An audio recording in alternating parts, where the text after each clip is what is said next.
لك عند الله سنوات محدودة وأشهر محدودة وأيام محدودة وساعات محدودة ودقائق محدودة وثوان محدودة. دقات قلب المرء قائلة له: إن الحياة دقائق وثواني. أيها الإخوة الكرام، الكسل، نوم مديد، تأجيل، لا مبالاة، هدر للوقت، كلام فارغ، سهرة لا معنى لها، لقاء ساذج، مشي في الطرقات، متابعة مسلسلات. هكذا يضيع وقت الناس.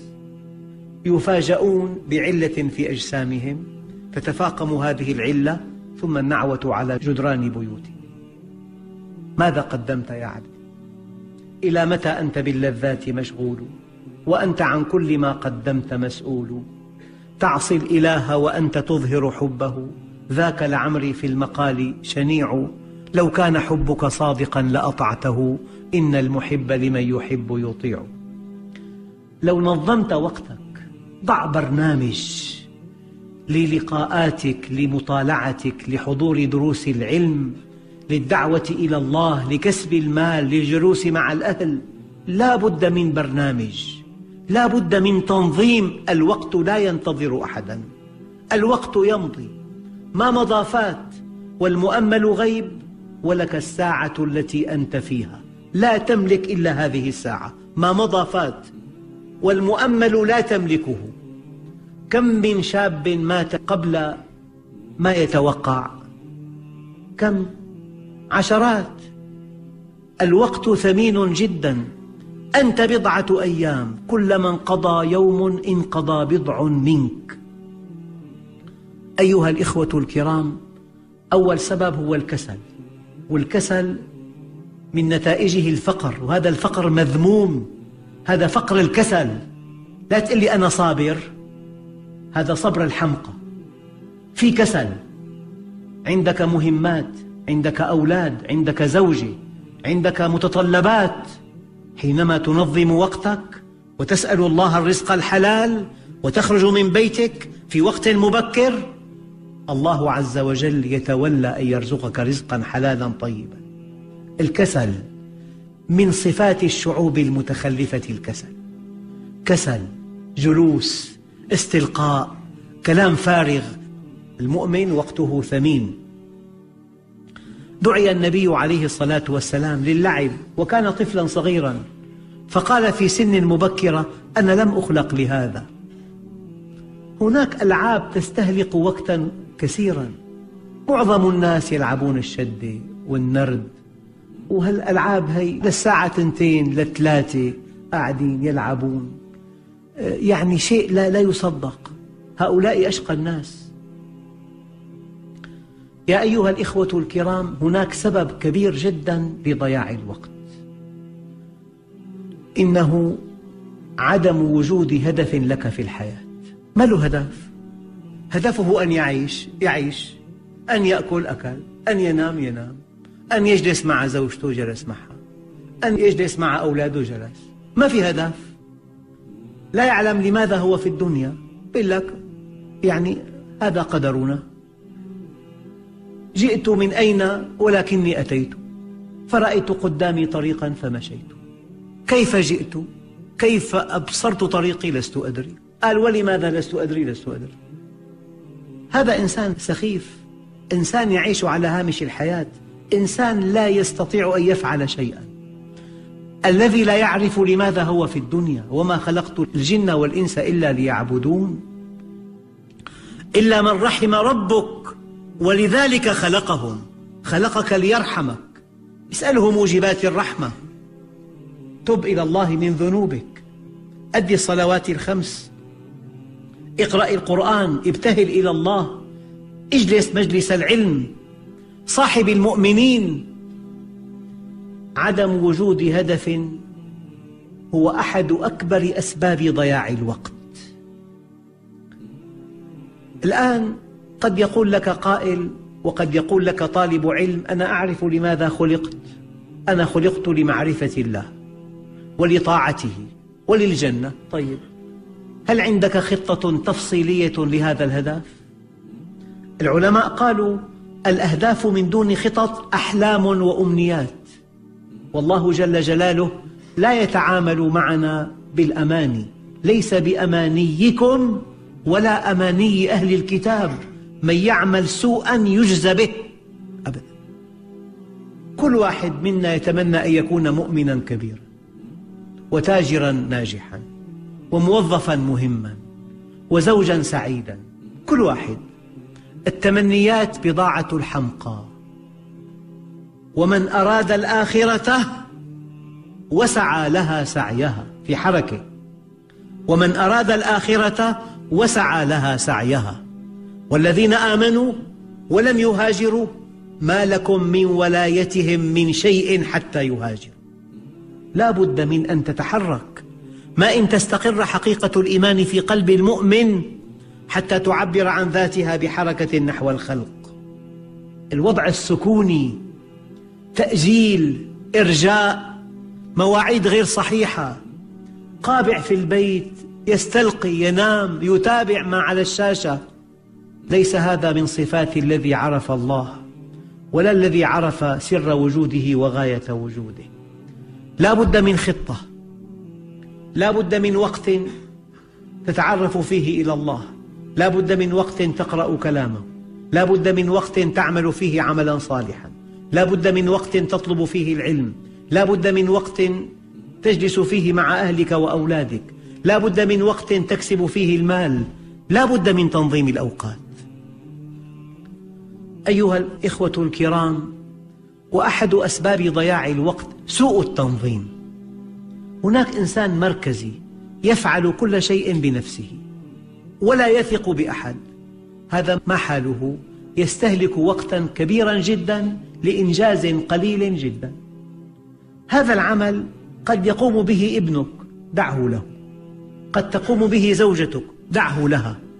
لا بد من أن تعمل عملا بمستوى إمكاناتك. أما إذا عملت عملا يقوم به من هو دونك بكثير فهذا من سوء التنظيم وسوء التخطيط. معنى ذلك يمكن أن يضيع وقت كثير بإنتاج قليل. إذن لا بد من مدافعة الكسل، ولا بد من وجود هدف كبير يستقطب جهدك واهتماماتك، ولا بد من وجود خطة لتحقيق هذا الهدف، ولا بد من حسن تنظيم هذه الخطة.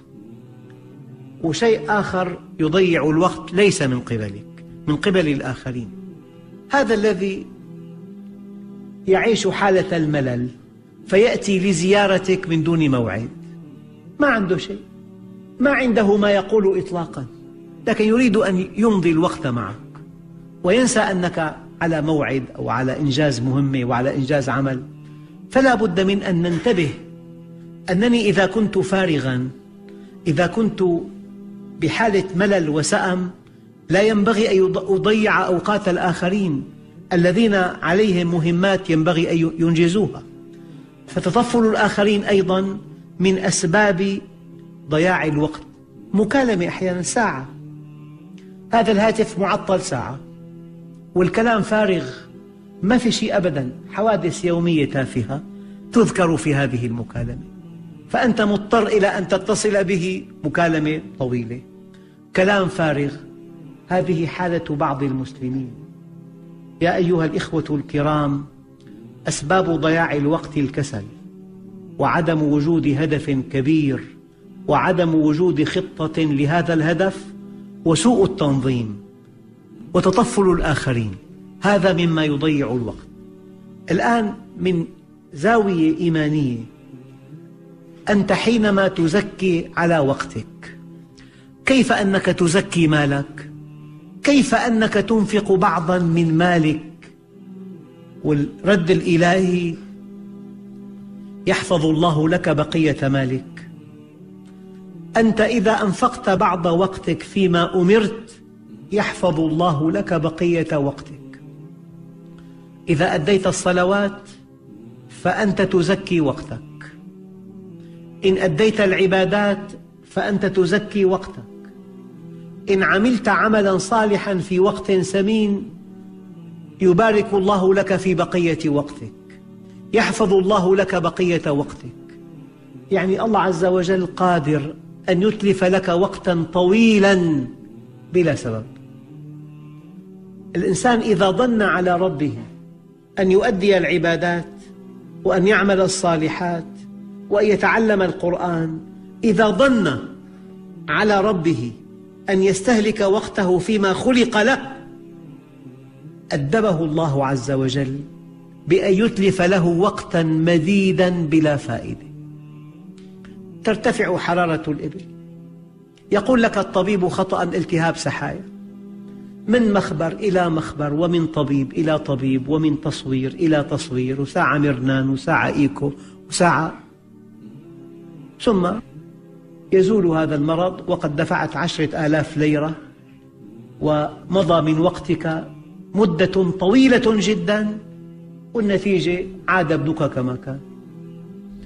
هذا الذي ينفق وقته في طلب العلم وفي حضور مجالس العلم وفي عمل الصالحات وفي قراءة القرآن، الله جل جلاله يتولى صون وقته، يتولى حفظه، يحفظونه من أمر الله، يتولى تيسير أموره، يتولى نصره، يتولى توفيقه. أنت حينما تنفق وقتا لطلب العلم أو لأداء الصلاة أو لحضور مجلس علم أو لقراءة القرآن أو لعمل صالح، الذي في السماء ربنا جل جلاله يتولى بذاته العلية صون وقتك. أيها الإخوة الكرام، زكوا عن أوقاتكم بعبادات وأعمال صالحة وطلب للعلم ودعوة إلى الله ونصح للآخرين، هذه كلها من زكاة أوقاتكم. هذا يعرفه أصحاب المعامل. يمكن قطعة تنكسر، يتعطل المعمل أسبوعين والأجرة مرتبة عليك والإنتاج واقف، ممكن. لا تظن بوقتك على عمل صالح ولا على خدمة ولا على تلبية حاجة ولا على عبادة ولا على طلب علم. شيء آخر أيها الإخوة، هناك قاعدة دقيقة جدا: إطالة العمر باستغلال الوقت. يعني محل تجاري فتح ساعة ربح 100,000، محل فتح 10 ساعات ربح 100 ليرة. الساعات ما لها قيمة، العبرة بالغلة. لذلك أئمة كبار عاشوا أقل من 50 سنة، تركوا آثار علمية لا تنقضي فائدتها إلى يوم القيامة. الإمام الشافعي عاش أقل من 50 سنة، الإمام النووي عاش أقل من 50 سنة، ترك رياض الصالحين، ترك شرح الإمام مسلم، ترك بغية المحتاج، ترك كتب بالفقه والحديث والتفسير لا يعلمها إلا الله. هناك أناس عرفوا الله فبارك الله لهم في أوقاتهم. بعض العلماء يقال أنه ترك مؤلفات عدد صفحاتها لو قسمت على عمره لكان كل يوم كاتب 90 صفحة. أنت لا تملك أن تقرأها هذه 90 في اليوم. هناك إنجازات مذهلة قام بها بعض العلماء بسبب أن الله وفقهم ويسرهم لليسرى وطرح البركة في أوقاتهم. لذلك حينما تستغل الوقت يطول العمر. العمر الزمني عمر تافه جدا، عاش 90 110 80 70 60. العبرة ماذا فعلت في هذا العمر؟ ماذا قدمت للمسلمين؟ ما الأثر الذي تركته؟ إنا نحن نحيي الموتى ونكتب ما قدموا وآثارهم. ماذا فعلت؟ هل علمت العلم؟ هل أنفقت المال؟ هل رعيت الأيتام؟ ماذا فعلت في الدنيا؟ ولكن يا عبدي ماذا فعلت من أجلي؟ يا ربي أكلت وشربت وتنعمت في الحياة الدنيا، تزوجت، أنجبت أولاد، أصبحوا أطباء ومهندسين، بس ما فيهم دين يا رب. لكن أنا درستهم. هذا كلام لا يقال يوم القيامة. ينبغي أن تسأل عن عملك، عن عمرك فيما أفنيته، وعن شبابك فيما أبليته، وعن علمك ماذا عملت به. وعن وقتك كيف استهلكته. أيها الإخوة الكرام، موضوع الوقت، وأنا أرى أن هذا الموضوع أخطر موضوع على الإطلاق. إنه أنت، الوقت يعني نحن. أنت بضعة أيام، كلما انقضى يوم انقضى بضع منه. سيدنا عمر يقول: واعلموا أن ملك الموت قد تخطانا إلى غيرنا وسيتخطى غيرنا إلينا. كل يوم في من 60 إلى 70 نعوة على الجدران، وقد نقرأ معظمها، لكن لا بد من يوم يقرأ الناس فيه نعوتنا شئنا أم أبينا. كل يوم نخرج من بيوتنا بشكل عمودي، لا بد من أن نخرج يوما بشكل أفقي أبدا. كل يوم نخرج ونعود، في يوم نخرج ولا نعود. كل يوم ندخل ونخرج، في يوم ندخل ولا نخرج. هكذا الدنيا، إنها بضعة أيام، كلما انقضى يوم انقضى بضع منك. ما من يوم ينشق فجره إلا وينادي: يا ابن آدم أنا خلق جديد وعلى عملك شهيد، فتزود مني فإني لا أعود إلى يوم القيامة.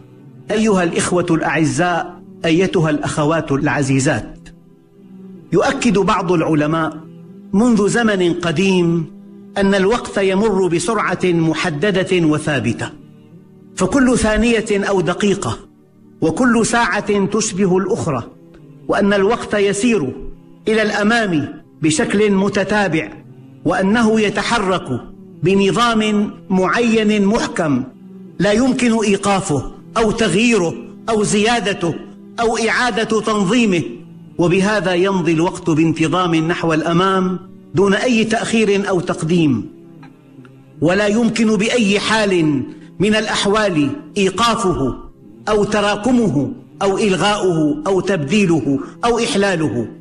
إنه مورد محدد يملكه الجميع بالتساوي، فعلى الرغم من أن الناس لم يولدوا بقدرات أو فرص متساوية، فإنهم جميعا يملكون 24 ساعة نفسها كل يوم، 52 أسبوعا كل عام. وهكذا فإن جميع الناس متساوون في ناحية المدة الزمنية، سواء أكانوا من كبار الموظفين أم من صغارهم، من أغنياء القوم أم من فقرائهم. لذلك المشكلة ليست في مقدار الوقت المتوافر لكل من هؤلاء، ولكن في طريقة إدارة الوقت المتوافر لديهم واستخدامه، وهل يستخدمونه بشكل جيد ومفيد في إنجاز الأعمال المطلوبة منهم، أو يهدرونه ويضيعونه في أمور قليلة الفائدة. إدارة الوقت هي تحديد هدف ثم تحقيقه. قال تعالى: أفمن يمشي مكبا على وجهه أهدى أم من يمشي سويا على صراط مستقيم. لا شك أن من يمشي إلى هدف وغاية واضحة أهدى ممن يخبط خبط عشواء. هذه حقيقة. أيها الإخوة الكرام، الوقت نعمة عظيمة، تؤكد السنة المطهرة ما جاء في القرآن الكريم من أن الوقت من نعم الله الكبرى على عباده، وأنهم مأمورون بحفظه مسؤولون عنه.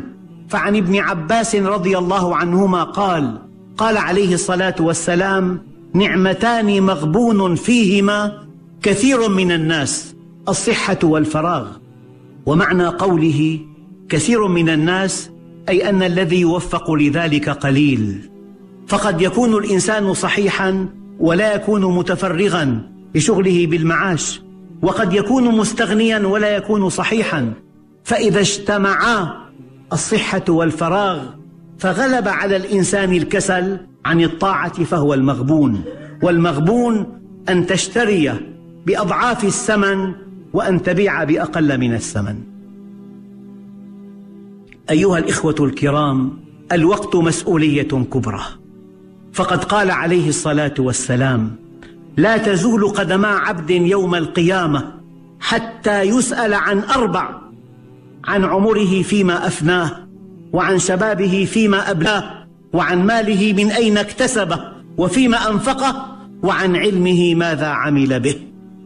أيها الإخوة الكرام، الوقت وعاء العبادة، فالصلاة والزكاة والصيام والحج ونحوها عبادات محددة بأوقات معينة لا يصح تأخيرها عنها، وبعضها لا يقبل إذا أدي في غير وقته، فهي مرتبطة ارتباطا وثيقا بالوقت الذي هو عبارة عن الظرف أو الوعاء الذي تؤدى فيه. ومما ورد عن النبي صلى الله عليه وسلم في الحث على أداء العبادات في وقتها قوله حينما سئل: أي الأعمال أفضل؟ قال: الصلاة لوقتها. أيها الإخوة، الوقت في حياة النبي عليه الصلاة والسلام كان عليه الصلاة والسلام من أشد الناس حرصا على وقته، وكان لا يمضي له وقت من غير عمل لله تعالى أو فيما لا بد له لصلاح نفسه. يقول علي بن أبي طالب رضي الله عنه يصف حال النبي صلى الله عليه وسلم: كان إذا آوى إلى منزله جزأ نفسه 3 أجزاء، جزءا لله وجزءا لأهله وجزءا لنفسه، ثم جزأ جزءه لنفسه بينه وبين الناس. أيها الإخوة الكرام، اغتنم 5 قبل 5 كما قال عليه الصلاة والسلام: شبابك قبل هرمك، وصحتك قبل سقمك، وغناك قبل فقرك، وفراغك قبل شغلك، وحياتك قبل موتك. بل في حديث رائع: إذا قامت الساعة وبيد أحدكم فسيلة فاستطاع أن يغرسها فليغرسها. لابن القيم رحمه الله تعالى قول في قيمة الوقت في حياة المسلم، يقول: وقت الإنسان هو عمره في الحقيقة، وهو مادة حياته الأبدية في النعيم المقيم، ومادة معيشته الضنك في العذاب الأليم، وهو يمر مر السحاب، فما كان من وقته لله فهو حياته وعمره، وغير ذلك ليس محسوبا من حياته وإن عاش فيه عيش البهائم. فإذا قطع وقته في الغفلة والسهو والأماني الباطلة، بل إذا قطعه بالنوم والبطالة، فموت هذا الإنسان خير له من حياته. فالوقت بالنسبة للإنسان عنصر مهم، إذا لم يكن محسوبا له بخير فهو محسوب له بشر. أيها الإخوة الكرام، من جهل قيمة الوقت فسيأتي عليه موقفان خطيران يتذكر فيهما قيمة الوقت. الموقف الأول ساعة الاحتضار، حين يودع الدنيا ويستقبل الآخرة، ويتمنى لو منح مهلة من الزمن وأخر إلى أجل قريب ليصلح ما أفسد وليتدارك ما فات. قال تعالى: يا أيها الذين آمنوا لا تلهكم أموالكم ولا أولادكم عن ذكر الله ومن يفعل ذلك فأولئك هم الخاسرون وأنفقوا مما رزقناكم من قبل أن يأتي أحدكم الموت فيقول رب لولا أخرتني إلى أجل قريب فأصدق وأكن من الصالحين. رب لولا أخرتني إلى أجل قريب فأصدق وأكن من الصالحين. ويأتي الرد الإلهي: ولن يؤخر الله نفسا إذا جاء أجلها والله خبير بما تعملون. الموقف الثاني في الآخرة، حيث توفى كل نفس ما عملت وتجزى بما كسبت، ويدخل أهل الجنة الجنة وأهل النار النار. هناك يتمنى أهل النار لو يعودون إلى دار التكليف ليعملوا عملا صالحا، ولكن هيهات هيهات، فقد انتهى زمن العمل وجاء زمن الجزاء. قال تعالى: والذين كفروا لهم نار جهنم لا يقضى عليهم فيموتوا ولا يخفف عنهم من عذابها كذلك نجزي كل كفور. وهم يصطرخون فيها: ربنا أخرجنا نعمل صالحا غير الذي كنا نعمل أولم نعمركم ما يتذكر فيه من تذكر وجاءكم النذير فذوقوا فما للظالمين من نصير. أيها الإخوة الكرام، أيها الإخوة الأحباب، القرآن يحذر من الغفلة أشد التحذير، قال تعالى: ولقد ذرأنا لجهنم كثيرا من الجن والإنس لهم قلوب لا يفقهون بها، ولهم أعين لا يبصرون بها، ولهم آذان لا يسمعون بها، أولئك كالأنعام بل هم أضل، أولئك هم الغافلون. آفة أخرى أيها الإخوة تصيب الناس: التسويف، غدا وبعد غد، وسأتوب، بعد انتهاء العام الدراسي، وبعد تأسيس المحل، وبعد الزواج. آفة أخرى هي التسويف. قال الحسن البصري رحمه الله: إياك والتسويف، فإنك بيومك ولست بغدك. إن يكن لك غد فكن في غدك كما كنت في اليوم، وإن لم يكن لك غد لن تندم على ما فرطت في اليوم. قيل لعالم جليل: أوصنا. قال: احذروا سوف، فإنها جند من جنود إبليس. تزود من التقوى، فإنك لا تدري إذا جن ليل هل تعيش إلى الفجر؟ فكم من سليم مات من غير علة، وكم من سقيم عاش حينا من الدهر، وكم من فتى يمسي ويصبح آمنا وقد نسجت أكفانه وهو لا يدري. عبد الله بن رواحة صحابي جليل، القائد الثالث في معركة مؤتة. ففيما تروي بعض السير أنه حين قتل زيد القائد الأول، ثم قتل جعفر القائد الثاني، وجاء دوره في القيادة وكان شاعرا، تردد قليلا في حمل الراية وقال هذين البيتين: يا نفس إلا تقتلي تموتي، هذا حمام الموت قد صليت، إن تفعلي فعلهما رضيت، وإن توليت فقد شقيت. ثم أخذ الراية وقاتل بها حتى قتل. النبي عليه الصلاة والسلام كان مع أصحابه فقال: أخذ الراية أخوكم زيد فقاتل بها حتى قتل، وإني لأرى مقامه في الجنة. ثم أخذ الراية أخوكم جعفر فقاتل بها حتى قتل، وإني لأرى مقامه في الجنة. ثم سكت النبي برهة.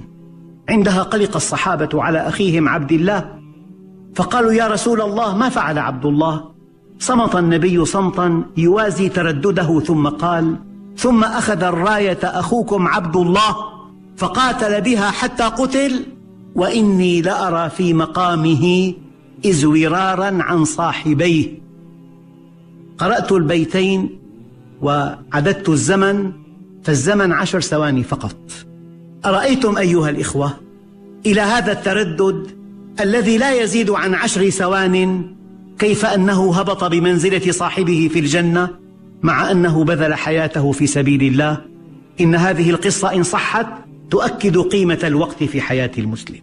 أيها الإخوة الكرام، الكيس من دان نفسه وعمل لما بعد الموت، والعاجز من أتبع نفسه هواها وتمنى على الله الأماني، والحمد لله رب العالمين.